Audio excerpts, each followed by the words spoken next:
Indigenous scholar Dr. Pamela Toulouse identifies the difference between ally work and accomplice work. She tells us that an ally focuses on an individual or a group. She differentiates what accomplice work is, and that is that it focuses around dismantling the structures that oppress an individual or a group.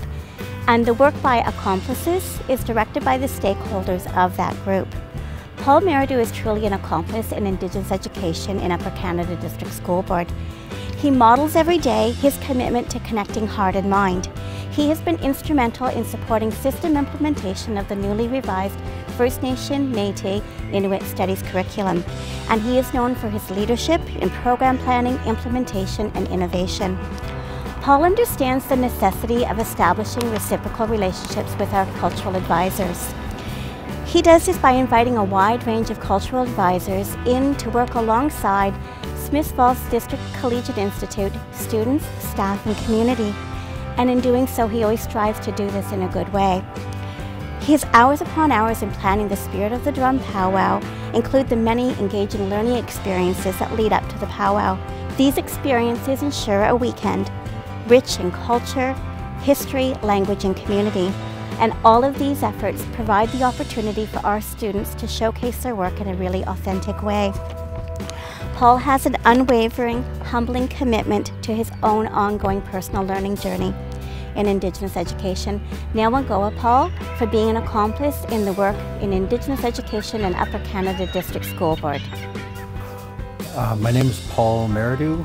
I work here at SFDCI in Smiths Falls. And this semester, this quadrimester, I have a grade 11 Indigenous Studies English class.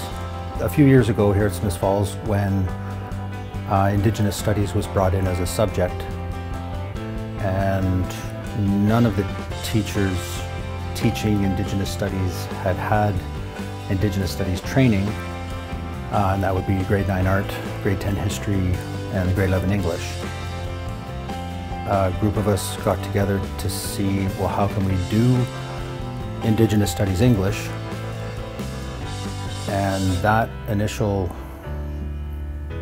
intention to collaborate made everything else possible. And of course, having people like Gail and Bill, and initially Romaine, that Gail Brant-Terry, Bill Montgomery, and Romaine Mitchell, they were the ones that led with having Indigenous Studies courses supported, and their support combined with the collaboration of teachers here at school like Eric Marsland, Jeff Burns, Rebecca Soudan, Amanda Ford. These teachers cover courses from hospitality to art to history to English, and in terms of English specifically, doing something in isolation with an English class didn't seem to make sense, given that one of the #1 things I understand about Indigenous cultures is community and is collaboration.